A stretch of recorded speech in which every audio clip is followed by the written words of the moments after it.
The number tweener and the color tweener nodes are just like the timer node, except for instead of outputting the elapsed time, they either output a certain number or a certain color. Here we have a number tweener set to go from 0 to 1 in 5 seconds, once with a linear ease. If you don't know what ease is, you can check out the ease video in this playlist. Now when I press the button, it'll start at 0 and count all the way up to 1.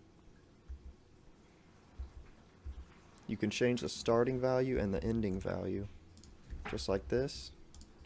And now because it has to go from -10 to 10, it'll count even faster.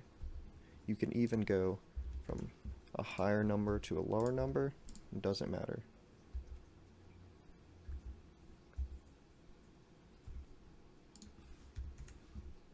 Now, if we wanted to loop it, we could hit repeat. And now it'll count from 0 to 5, and it'll restart back at 0. Now if we change the loop to yo-yo, it'll go from 0 to 5, and then 5 to 0, then back to 0 to 5.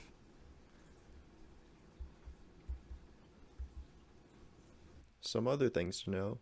You can pause and resume the number tweener here, and if you hit start while the number tweener is going, it will restart at the beginning.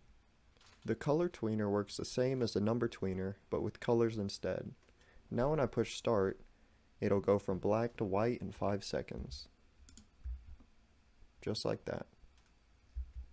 Here's an example of where I use number tweeners in one of my devices.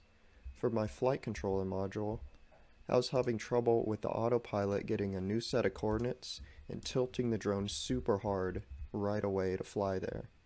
I wanted the drone to move more smoothly and gracefully. To fix this problem, I used number tweeners to get the current position and slowly change it to the target position.